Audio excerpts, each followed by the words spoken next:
Hello, everyone. Welcome to Zonie Living, Business, Adventure, and Leadership. Hang on, friends. We're going into space. Our guest today will be giving us a glimpse into what the future looks like. Steve Miller, mechanical engineer, inventor, CEO, and founder of HeetShield, has created a science technologies material that will protect deliveries coming from space as they soar through the atmospheres of moons and planets, including Earth. And as with many products created for space exploration, this material is expected to also help us here on the ground to better protect firefighters as wildfires continue to burn hot and often unpredictably in the West. Joining us is Steve Miller from Flagstaff. Hi, Steve. Hi, Bonnie. Thanks for the chance to talk to your listeners. I hope they find our project interesting. It's sure interesting to work on it from our side. Oh, it's such a fascinating project. Where are you joining me from? This is my home office in Flagstaff, Arizona. Today it's in the mid-70s and a little bit breezy. It's a beautiful day up here. Your company's name is HeetShield, which is a great description of the thermal insulation work that you are doing. And I want to set the stage for this important game-changing technology that you've created. In the future, there may be products built or made in space or experiments conducted in a zero-gravity environment on board places like rocket labs or the International Space Station, for example, that need to be transported back to Earth. And there may be space camps set up on Mars or elsewhere that will need to receive deliveries, say for medicine or other necessities. Your product may well be absolutely crucial to delivering these packages and payloads, as NASA calls them, and getting them through the atmospheres of planetary bodies like planets and some moons. Steve, what is this material and how is it better than anything that we're using right now? It all comes down to efficiency, and we have two materials that are more efficient than what's currently available. They're both in the neighborhood of 0.5 millimeter thick. We can make them thicker if we need to, but nobody else makes thermal insulations that thickness that are as efficient as ours are. So let me stop you right there. How thin are they? Like in inches? Oh, in inches. Like 20 thousandths. Wow. Okay. Okay. How about this? Thinner than a matchbook cover. Okay, that's very thin. All right, I'm sorry I interrupted you. I just had to wrap my head around this product. That thin. Wow. Okay, so tell me more about this product. Okay, so this one, for example, uses aerogel insulations, and aerogels can withstand temperatures up to 1,200 degrees Fahrenheit. That's a silica aerogel, and it's very flexible, as you can see. It's very thin, and this is one that we're proposing to use in these reentry vehicles. And because it's thinner than other materials, those vehicles would be more efficient as they go to other planets and bring the payloads back to the surface of that planet. We also have another insulation that is designed to work to 3,000 degrees Fahrenheit. It blocks radiation, but it actually takes higher temperatures than aluminized materials. So it's not as shiny as those, but it works better. Well, take us through the process. So from space to Earth or space to Mars, for example, imagine packages landing on these planets from space. Sure. Well, let's say you've got your payload in a 1-gallon paint can, and you need to get it to the surface of this planet. And this concept from NASA is a hypersonic inflatable aerodynamic decelerator, which they shorten up to be HIAD. And so this HIAD is this inflatable vehicle. It's like the bottom part of a sphere. And so you put your paint can inside the bottom part of this sphere called a HIAD, and it's got this inflatable structure around it that allows the payload to surf through the atmosphere as it comes back to the Earth. So you put your payload in the can, you deflate the HIAD, you send it on the rocket to whatever planet you're going to or to whatever moon you're going to. And so it's then released from the rocket where it inflates, and then it is inserted into the atmosphere. and it surfs through the atmosphere and is recovered on the ground. And it could have medicine in it, as you say, or an experiment. It could have a robot in it. Steve, you mentioned 3,000 degrees Fahrenheit.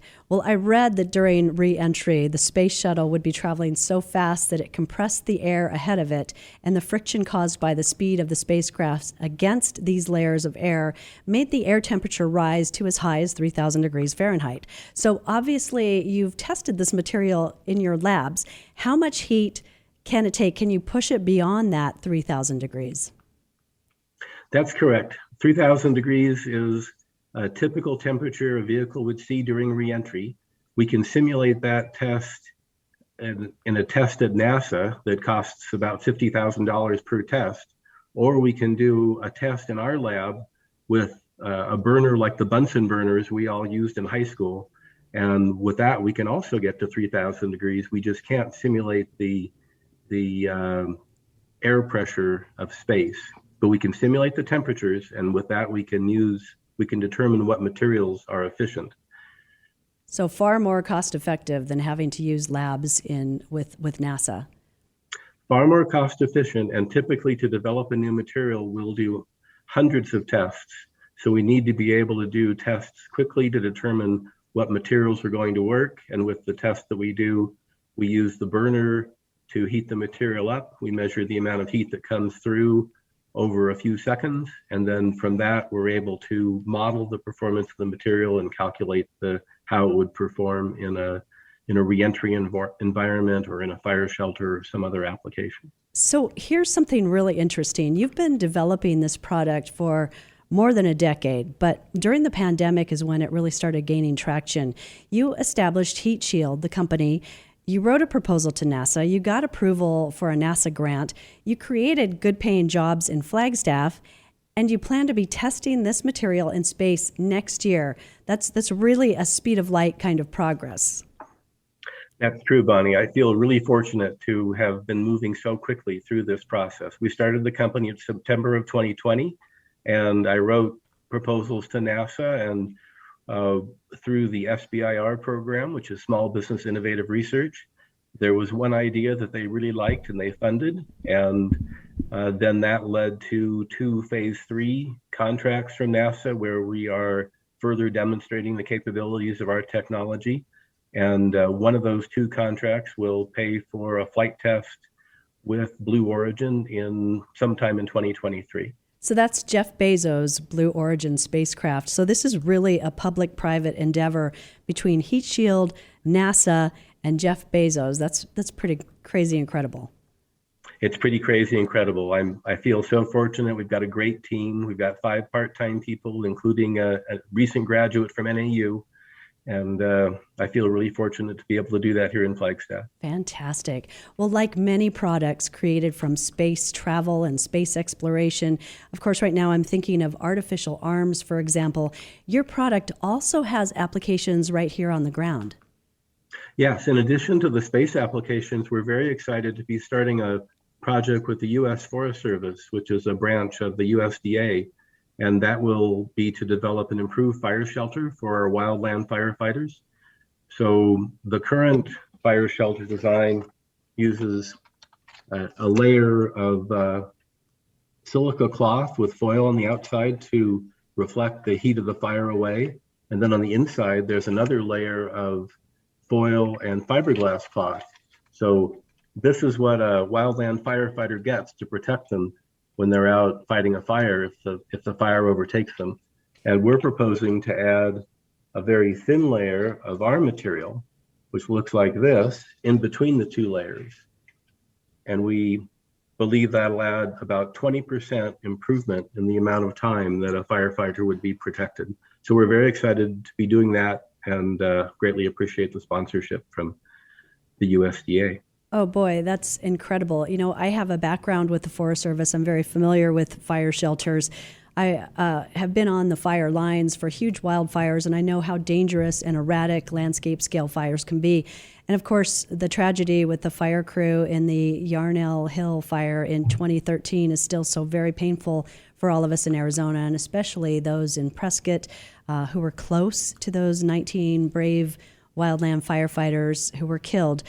So your product is so very important for protecting those young men and women that are on the front lines and battling these monstrous blazes.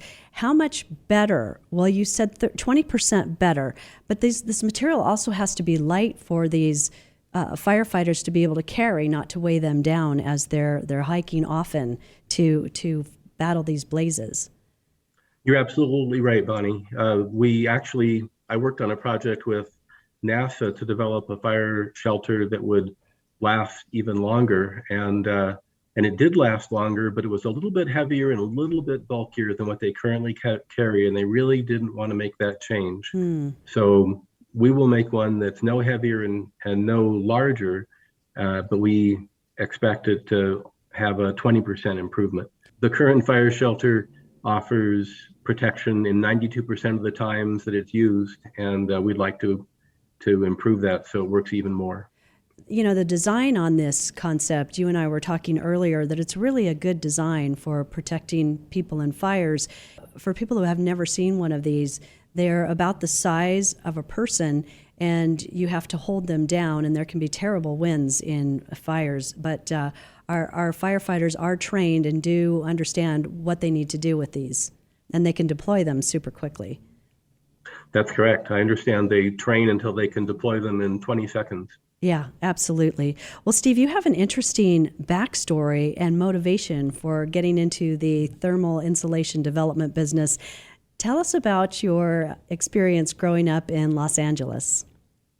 Sure, Bonnie. Thank you. I used to enjoy escaping the big city and going to the mountains, and I wasn't convinced that the clothing and sleeping bags that were sold at the time were as good as they could be. So I began working on new materials that I thought would work better. And it was a very interesting process. For example, I remember one sleeping bag I made with Mylar film that was so noisy that I couldn't sleep, and my friends told me to go sleep someplace else.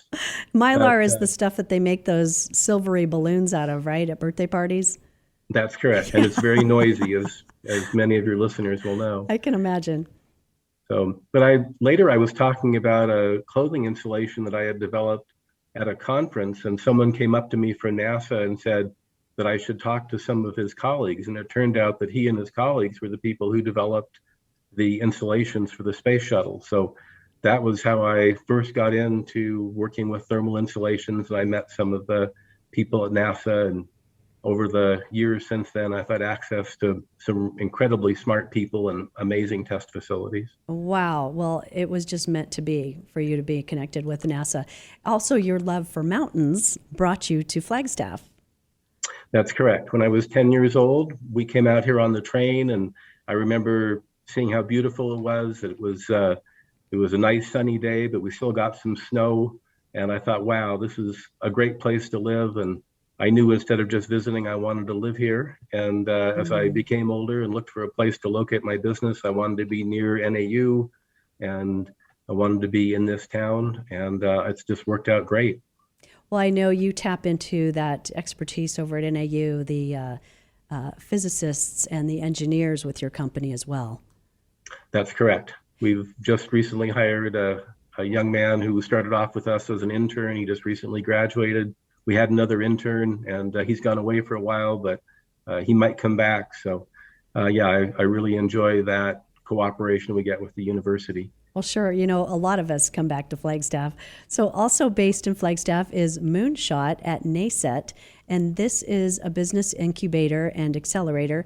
It helps inventors and entrepreneurs like yourself connect with people and resources to develop ideas and products and to scale up their companies. You've just been invited to use the labs at NASET. That's huge. That's correct. We started in September of 2020, and we started off in my garage.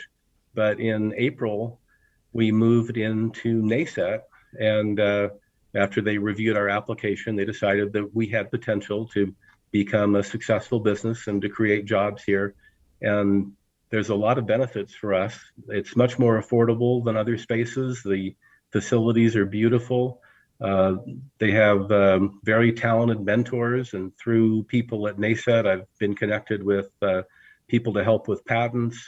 I've connected with people at Econa. I've connected with people at the Arizona Commerce Authority. And just last week, they helped us install our quality management system so we can move our technology out of the lab and into production. We have to be able to produce materials very consistently and reliably. So that was a major milestone for us. And so it's just been a wonderful collaboration, even in this short time. Wow, you've received so much great support and great resources that you have access to. And I love the part that, like so many great inventions, yours started in your garage. And that's true. That's the best place. Well, Steve, the work you do will no doubt advance our capabilities in space, protect firefighters here on Earth, and I'm sure we'll have many more applications in the future. I want to thank you so much for joining us and giving us some insight into this space age technology and helping us imagine the future. Thank you so much, Bonnie. I really appreciate the opportunity to share our story. Oh, it was delightful. Well, we'll all want to keep an eye on Steve Miller and his company HeetShield and the amazing contributions being developed in northern Arizona. You can read more in the July issues of Flagstaff Business News and Quad Cities Business News. That's flagstaffbusinessnews.com and quadcitiesbusinessnews.com. Also, you can check out more from Steve at heatshield.com. Wow, the future is here. Steve Miller's HeetShield company is moving us forward on a global scale with space-age technology, research, and advancement in our abilities in space exploration. This is truly Zonie Living, business, adventure, and leadership. I'm Bonnie Stevens.